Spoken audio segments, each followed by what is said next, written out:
Do you think of yourselves as a creative? I mean, actually an artist, a creative person?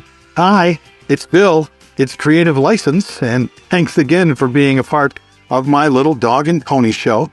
All of my great sponsors, they thank you. Sponsors like Electro Voice, the greatest speakers and microphones in the world, and of course, promo only, and Perfect Portals, and DJ Event Planner, and the Entertainment Experience, and Disc Jockey News, DJNTV. I mean, come on. Great companies that serve the DJ the DJ services and DJ the industry in a way that we'll never be able to thank them enough. So, a creative. Are you creative? Do you think of yourself creative? Why don't you? A lot of guys, they can't see themselves as a creative person, or when you ask them if they're creative, they're like, I don't know.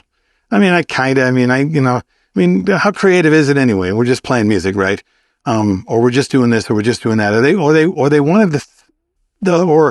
want to be creative and they don't know how. They're not sure if they are. It's like there has to be a definition. Well, okay.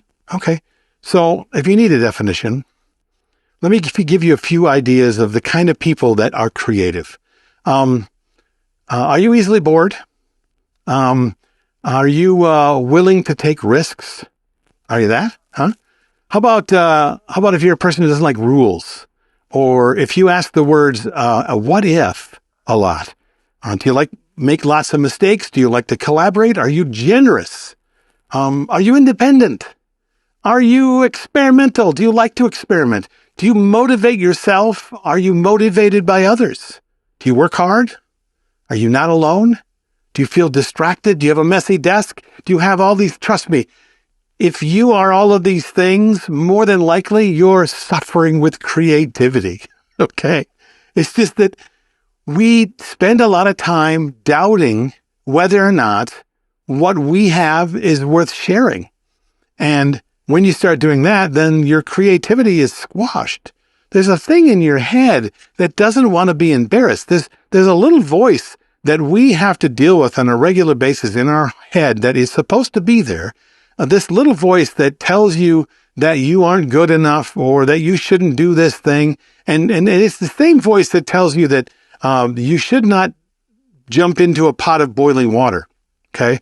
Or that you shouldn't try to feed a hungry tiger, right? Because you'll die.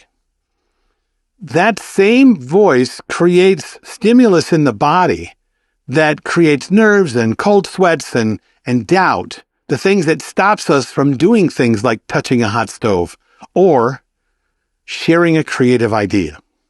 Okay, it doesn't know the difference. So if you really want to feed your creative side, then you need to recognize that voice in your head is not telling you the truth most of the time. It's telling you the truth about not trying to feed a hungry tiger. It's telling you the truth that you shouldn't stick your hand in the flames of a fire, because that's smart. You need to have that voice that keeps you from not doing it. But the same voice is saying, you're not that good. Who are you to say you're creative? Who are you to say you're an artist? Who are you to say that you are good enough to be able to charge enough to be able to make a living, because creatives are not paid well? Okay, that's a story that's being told in your head that you created. And you created it from stories you've heard other people, or just the fear of somebody saying to you, you're not creative, you're not smart, you're not funny, who do you think you are? Because your voice is already telling you that. And then all of a sudden, you stop.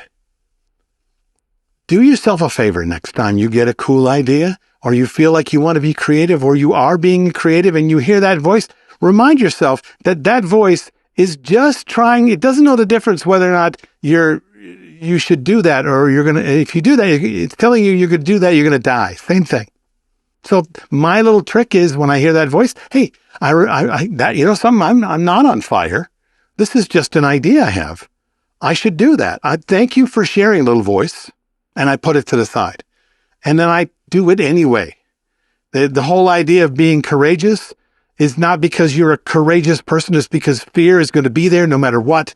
To be courageous, you feel the fear and you do it anyway. You feel all that fear and you thank it for telling you should be fearful, but then do it anyway.